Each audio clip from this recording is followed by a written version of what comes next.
तो बाप की दृष्टि अपने राजा बेटा बच्चों के ऊपर होगी या प्रजा वर्ग में आने वाले बच्चों के ऊपर होगी? और राजाएं कितने? 9 लाख। अरे 9 लाख तो प्रजा है, राजा बनने वाले तो 108 ही हैं। और वो जो राजाएं हैं वो अकेले राजा ही थोड़े ही करते हैं, राज्याधिकारियों के द्वारा राजा ही चलाते हैं या अकेले ही सारा काम करते हैं? तो राज्याधिकारियों को भी कुछ कंट्रोलिंग पावर मिलती है या नहीं मिलती है? हैं? मिलती है। तो जिन राज्याधिकारियों को या राज परिवार के सदस्यों को, राज परिवार में भांति होते हैं ना, कोई बड़ा बच्चा, कोई छोटा बच्चा, कोई बड़ी बच्ची, कोई छोटी बच्ची, उनकी कुछ भी कंट्रोलिंग नहीं होती राज्य में, है? होती है। तो उस राज्य में जो भगवान राज्य स्थापन करते हैं, राजाओं की दुनिया, उसमें टोटल मिला के 21 जन्मों में 16,108 राजाई की ताकत लेने वाले तैयार होते हैं, जो अतीन्द्रिय सुख भोगते हैं। किस आधार पर? राजयोग के आधार पर। कैसा योग? राजयोग तो है, तो राज गुप्त होता है या राज प्रत्यक्ष होता है? हैं? राज की बात तो गुप्त होती है। छोटे छोटे बच्चे, बेसिक नॉलेज लेने वाले राज की बातों को समझते हैं? नहीं समझते। जो बच्चे बड़े हो जाते हैं, बुद्धि एडवांस हो जाती है, तो राज की बात समझते हैं। बालिग बच्चे के नाबालिग समझते हैं? बालिग समझते हैं। तो ऐसे बालिग बच्चे जो समझते तो हैं, दूसरों को समझा भी सकते हैं, सुनते तो हैं, दूसरों को सुनाए भी सकते हैं, लेकिन स्वयं भी राजयोगी की लिस्ट में नहीं आ पाते, जो भगवान बाप के साथ गुप्त संबंधों का राज समझ सकें।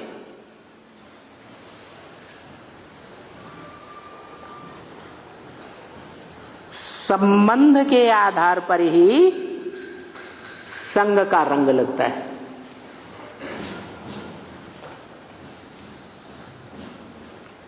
जो संबंध जितना गहरा होगा, राजदार संबंध होगा, उस संबंध में ज्यादा याद आएगी या दूसरे संबंधों में ज्यादा याद आएगी? है? तो कौन सा संबंध है जिसमें सबसे जास्ती राज भरा हुआ है? बताओ, जिस संबंध के आधार पर सबसे जास्ती याद आती है? हाँ, साजन सजनी का संबंध, सहजन और सहजननी। सह माने साथ, जन माने मनुष्य। कैसे मनुष्य? साथ निभाने वाले। कैसे? साथ निभाने वाले, जीवन भर होंगे तो नंबरवार ही, एक जैसे होंगे नहीं, क्योंकि बोला है, वेदवाणी में ही बोला, ब्रह्मा के मुख से निकली वेदवाणी में, कि संबंध जोड़ना तो सहज बात है, लेकिन संबंध है निभाना, इसी में नंबर बनते हैं। जो आदि से लेकर के जब से संबंध जोड़ा परमपिता परमात्मा के साथ, तब से लेकर अंत तक पुरुषार्थी जीवन में एक के साथ संबंध निभाए, कोई दूसरे के साथ संबंध न निभाए। कौन सा संबंध है? साजन और सजनी का, जो बहुत गहरा संबंध है। इतना गहरा संबंध है कि सतयुग के आदि से लेकर कलयुग के अंत तक स्त्री जाति याद करती है उस संबंध को, जिस संबंध से उसने जीवन भर सुख लिया है इंद्रियों के द्वारा। अंत समय में वही संबंध याद आ जाता है, चाहे स्त्री हो चाहे पुरुष। पुरुष को स्त्री का रूप याद आएगा और स्त्री को पुरुष का रूप याद आ जाता है, तो अंतमते सोगति हो जाती है। ऐसा गहरा संबंध है, उसके लिए बोला संबंध जोड़ना तो सहज है, लेकिन निभाने में नंबरवार हो जाते हैं। तो नंबरवार की लिस्ट में भी जो आते हैं, संबंध जोड़ते हैं, पूरा नहीं जोड़ पाते पूर्व जन्मों के हिसाब किताब के अनुसार, कुछ न कुछ जोड़ने की हिम्मत करते हैं या नहीं करते हैं? तो हिम्मते बच्चे बाप मदद करता है। कैसी मदद? तुम बच्चे एक कदम आगे आते हो तो मैं 100 कदम आगे बढ़ करके तुम्हें सहयोग देता हूं। माना जो बच्चे हिम्मत करते हैं एक बार सरेंडर होने के लिए, क्योंकि कौन सा संबंध है जिसमें संपूर्ण समर्पण हो जाता है? बाप बेटी का संबंध है, बेटी तो दूसरे घर चली जाती है, संपूर्ण समर्पण होता है? नहीं होता है। कोई भी संबंध इतना संपूर्ण समर्पण नहीं होता जितना साजन सजनी और बाप और बेटा, बड़ा बेटा वो भी। छोटे बच्चों में इतनी सत्य की ताकत नहीं होती लंबे समय की। तो जो हिम्मत करते हैं ऐसे अर्पण होने के लिए, भले नंबरवार की लिस्ट में आते हैं तो भी 16,000 की लिस्ट में आ जाएंगे। शर्त है कि बीच में क्या? बीच में अनिश्चय बुद्धि होकर भाग न जाए, क्योंकि बाहर की दुनिया में भागेंगे तो उनकी पवित्रता का कोई है? गारंटी है? गारंटी नहीं। इसलिए बताया जो समर्पण होने के बाद ईश्वरीय सेवा में भाग जाते हैं, वो जो राज परिवार है 16,000 का, उसमें दास दासी बनेंगे। अगर ग्लानि की जाकर के बाहर, तो चांडाल बनेंगे। और समर्पण नहीं हुए, बाहर की दुनिया में रहते हैं, अपन को समझते हैं कि हम सरेंडर होकर चलेंगे, फिर अनिश्चय बुद्धि बन जाते हैं। तो तो प्रजा वर्ग में दास दासी बनेंगे, राज वर्ग में दास दासी नहीं बनेंगे। और बाहर जाकर के ग्लानि करते हैं तो चंडाल बनेंगे। प्रजा वर्ग के या राज परिवार के? प्रजा वर्ग के चंडाल बनेंगे। तो ऐसी 16,000 जो आत्माएं हैं वो गुप्त संबंध जोड़ने वाली गोप और गोपियां बनते हैं, जिनका शास्त्रों में गायन है। क्या गायन है? कितनी गोप और गोपियां जो अतीन्द्रिय सुख भोगती हैं? कितनी? 16,108 आत्माएं। तो 16,108 आत्माएं हैं जो राजयोग सीख करके राज परिवार में लंबे समय तक, अनेक जन्मों तक सुख भोगती हैं। क्या ये हो सकता है?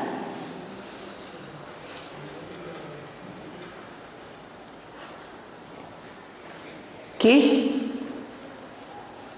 आदि में राजा और रानी के परिवार में नजदीक रह करके पार्ट बजाएं,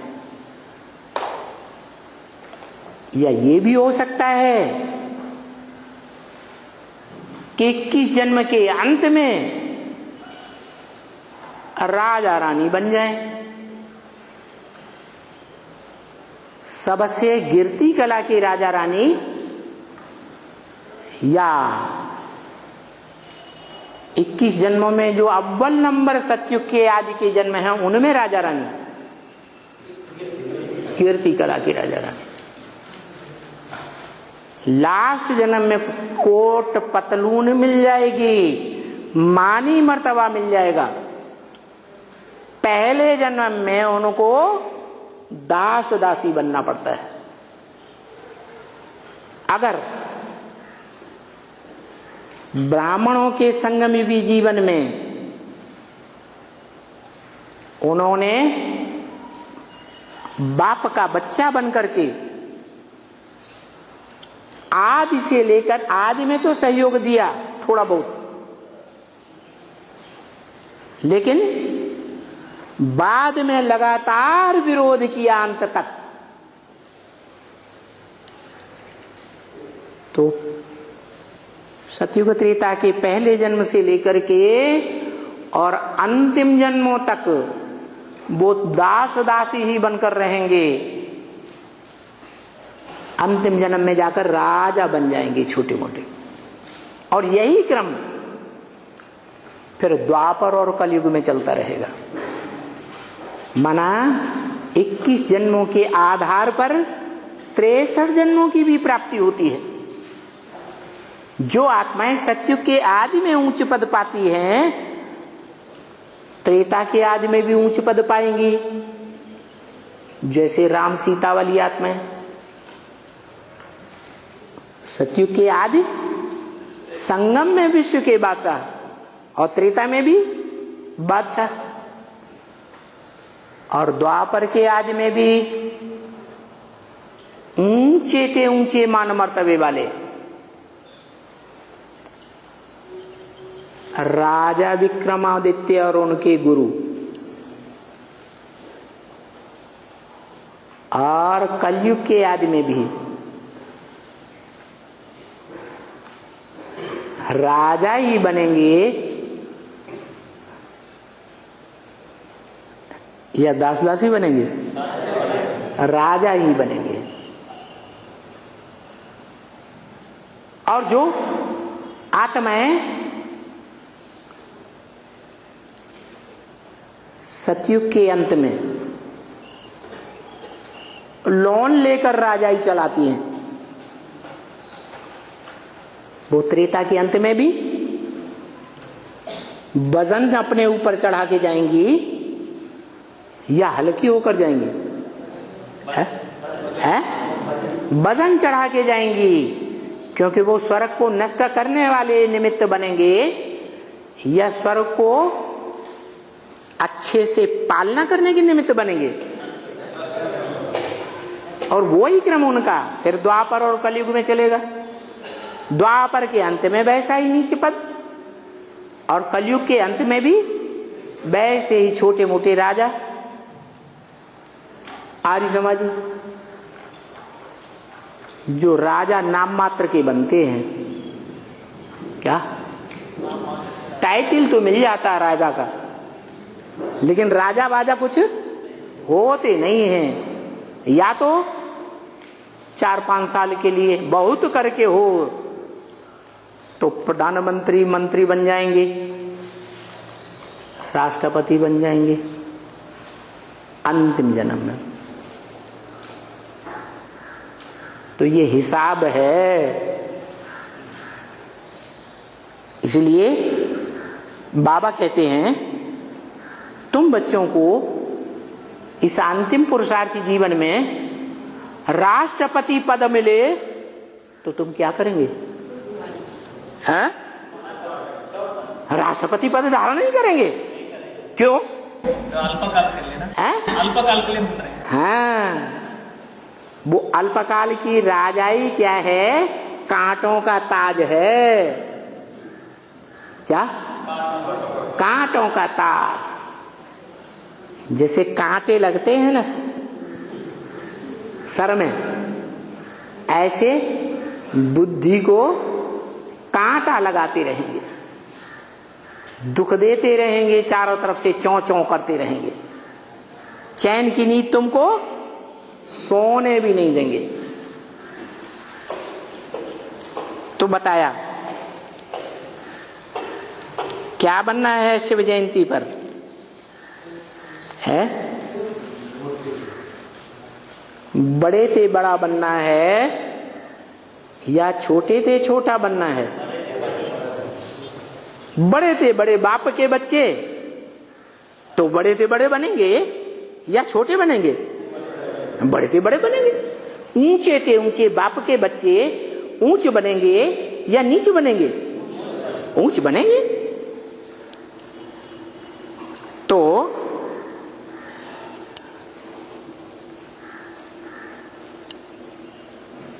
पहले जन्म की बात बताई। जब नई दुनिया बनेगी,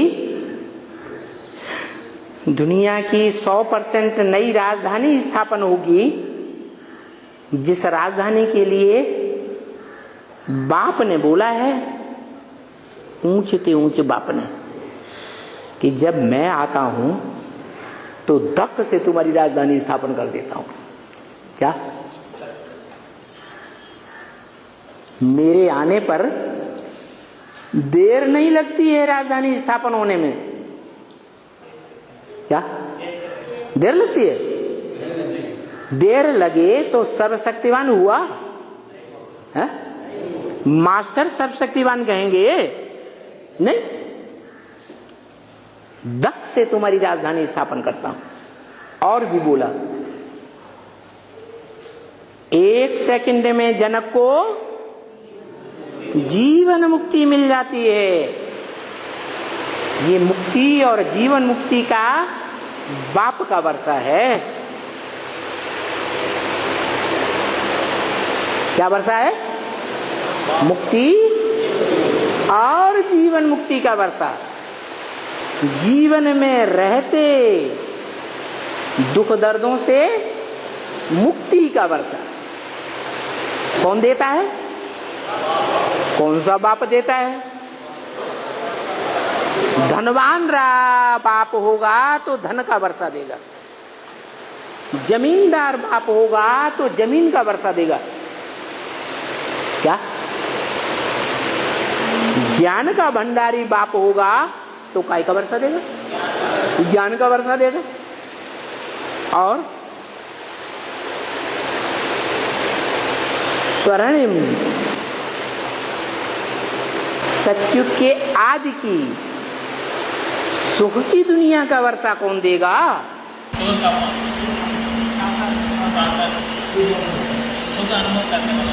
जो बाप जमींदार है, जमीन का भोग खुद करता रहा हो। धनवान बाप है, धन का भोग खुद करता रहा हो तो दूसरों को देगा, या खुद अधिकारी नहीं हुआ तो दूसरों को दे देगा? है? खुद अधिकारी होगा तो वर्षा भी बच्चों को देगा। तो बताओ, बेहद के दो बाप हैं, आत्माओं का बाप और मनुष्य सृष्टि का बाप। कौन से बाप का परिचय देने के लिए मुरली में बार बार बोलते हैं? बच्चे, त्रिमूर्ति शिव के चित्र में पहले पहले बाप का परिचय दो। लेकिन बच्चे तिक तिक करते रहते हैं। मुरली में बार बार क्या बोलते हैं? बच्चे टिक टिक बहुत करते हैं लेकिन बाप का परिचय नहीं दे पाते। इसका मतलब बच्चों ने बाप को पहचाना होगा, उस एक बाप को जो माता भी है, जो पिता भी है। तुम मां सहायक इसे कहते ना, सर्व संबंधी हो।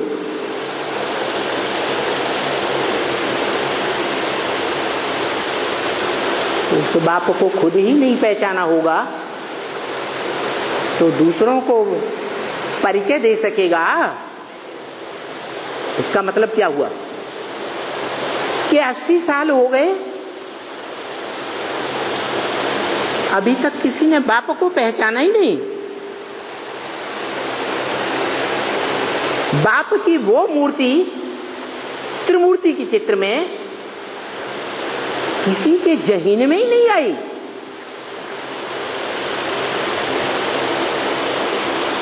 है? आई या नहीं आई? है? नहीं आई। क्यों नहीं आई? 80 साल हो गए ज्ञान लेते लेते, और भक्ति मार्ग में 2500 साल उसकी पूजा की, उसे एक बाप की, जिसे हम कहते रहे सर्व संबंधी हो। तुमेव माता च पिता तुमेव सर्वम मम देव देव। बंधु हो, सखा हो, सब कुछ तुम हो। बोलते भी है एक शिव बाबा, दूसरा न कोई। आत्माओं के बाप शिव बाप ने भी बता दिया, इस सृष्टि पर सदा कायम कोई चीज नहीं है, सदा कायम एक शिव बाबा ही है,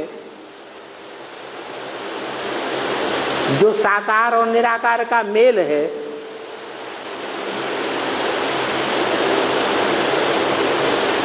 फिर परिचय क्यों नहीं दे पाते?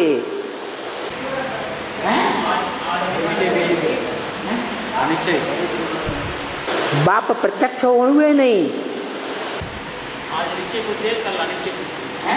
आज निश्चय बुद्धि है बाप में। किसके ऊपर निश्चय बुद्धि? शिवलिंग के ऊपर। कोई ने जाना कि बाप का यादगार शिवलिंग है।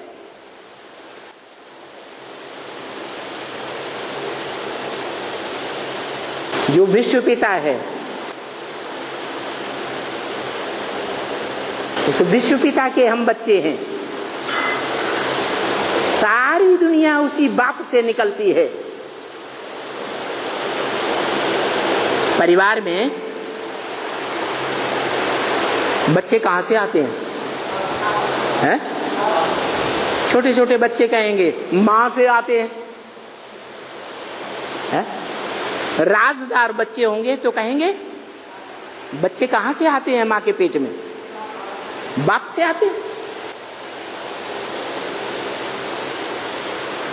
तो वो बाप, वो एक बाप कौन है जिसमें से सारी दुनिया का जन्म होता है? वो सारी दुनिया का बाप है। जड़ हो, जंगम हो, चैतन्य हो, जड़ हो, सबका बाप है। उस एक बात से ही, जैसे मनुष्य सृष्टि में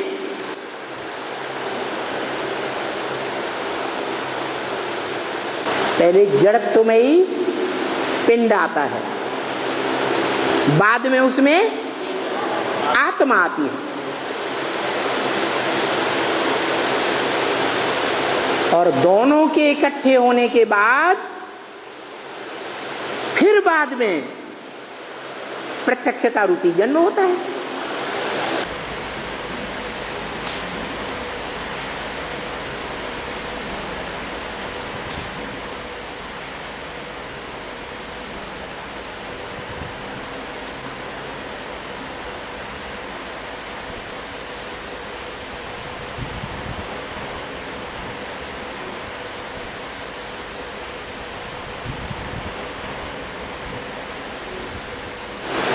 ऐसे ही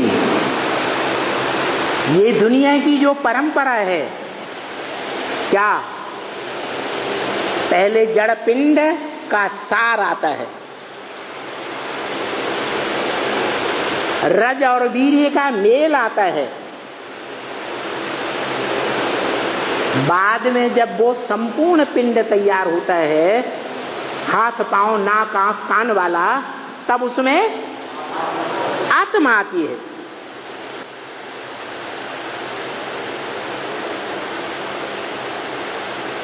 और आत्मा भलाई तो भी ये नहीं कहते कि जन्म लिया बच्चे ने, कहते हैं नहीं, तब कहते हैं जब वो पिंड में प्रवेश हुई चैतन्य आत्मा, दोनों का मेल, साकार पिंड और निराकार आत्मा का मेल बाहर आता है गर्भ से, सारे संसार के सामने आता है। जो वाणी में भी बोल दिया, जो इन कानों से सुने, दो शब्द भी, जो इन आंखों से देखे, उसके मुख से अनायास और एवरलास्टिंग ये बात पक्की हो जाए कि मेरा बाप आ गया।